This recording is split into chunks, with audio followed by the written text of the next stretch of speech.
When I was about 8 or 9, my aunt was working in the emergency room at Boston Medical Center. And I would ask if I could go to work with her. And I would sit at her desk and I would draw pictures and I would color and I would bring my little, lunch bag and I would stay her whole entire shift. And I would kind of peek out from under the desk to kind of see what was going on. I suppose it would frighten any little girl, but for me, it was something I absolutely looked forward to. My name is Jackie Diaz. For my family, BMC was a huge part of who I became.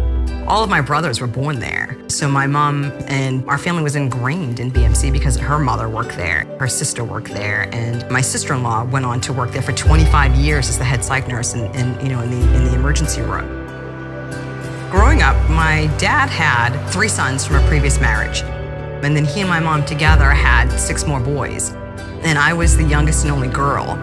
So it was quite the dynamic growing up with 9 brothers.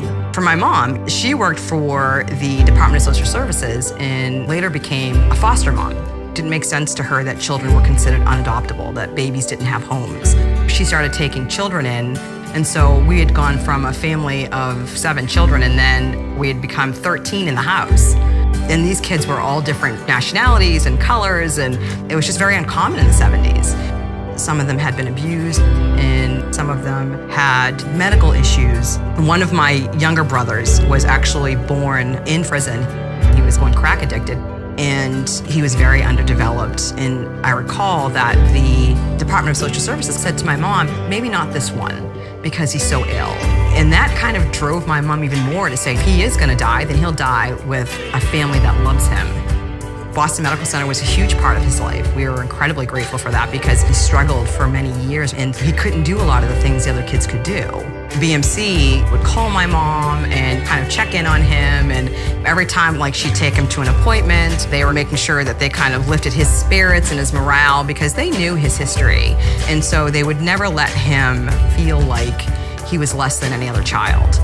For my mom, it's very important that she gave him the attention that he needed and still made sure that she was there for us as well.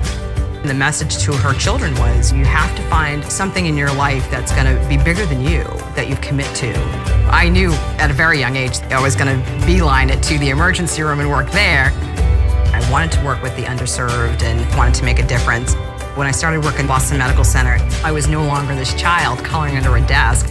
I was making a contribution to this community. And with the doctors and nurses that watched me grow up, I had the honor and privilege of working beside them. It was amazing to see how they cared for the homeless and chronic illness, those that were struggling or socioeconomic issues that perhaps didn't have health insurance, or people that were struggling with addiction or psych issues. We're not a hospital that just sees it as serving the underserved. We're here for everyone. Even when people came in that were privately insured and middle class, they were treated the same. So everybody got the same care. And I knew that this is what I was going to go on to do throughout my career, and I've maintained that. I absolutely have to say that BMC was a big part of molding me into the person that I became.